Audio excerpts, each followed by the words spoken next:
Si tu es Camerounais, il y a un nom que tu as forcément entendu, mais dont tu ne connais peut-être pas la vraie histoire. Ruben Niobé. Ce n'est pas juste une statue ou un boulevard. C'est l'homme qui a tout sacrifié pour que tu puisses dire aujourd'hui « Je suis Camerounais » et pas « Sujet français ».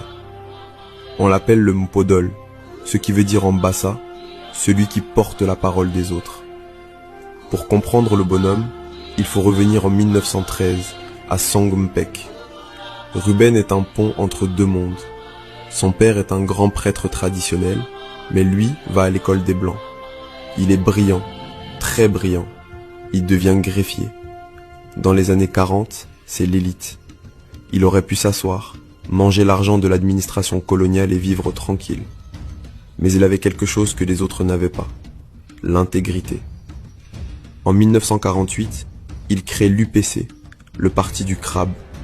Son but est clair, l'indépendance immédiate et la réunification. Il ne se bat pas avec des armes au début, mais avec le droit.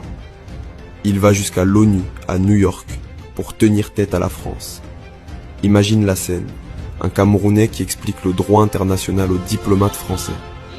Il les bat sur leur propre terrain. Mais le tournant, c'est 1956. La France sent que ça chauffe et propose un piège, la loi cadre. En gros, ils disent aux leaders camerounais, devenez ministre, on vous donne des voitures et des villas, mais c'est nous qui gardons le vrai pouvoir. Tout le monde accepte, sauf Ruben. Il refuse de trahir. Il lâche cette phrase légendaire. L'indépendance passe avant le pain journalier. Alors il est interdit de séjour chez lui. Il prend le maquis dans la forêt de la Sanaga maritime. C'est là que la légende commence. Pour les paysans, il devient le Jésus du Cameroun. On raconte qu'il est invisible, qu'il se transforme en arbre quand les soldats approchent. L'armée française déploie des moyens colossaux, des avions, des blindés, tout ça pour chasser un homme qui marche pieds nus dans la forêt. Mais la fin est triste.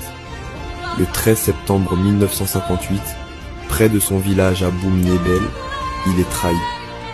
Pas par les Français, mais par des frères qui n'en pouvaient plus de la guerre. Il est localisé.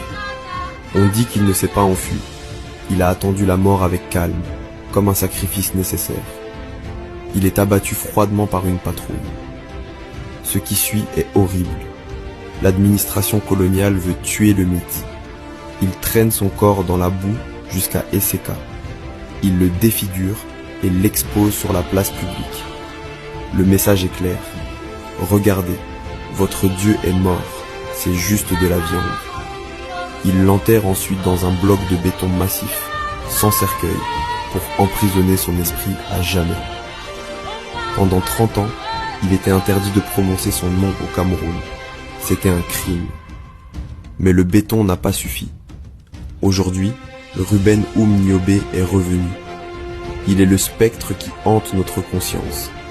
Il est la preuve qu'on peut tuer un homme, profaner son corps, mais qu'on ne peut jamais tuer l'idée de la liberté.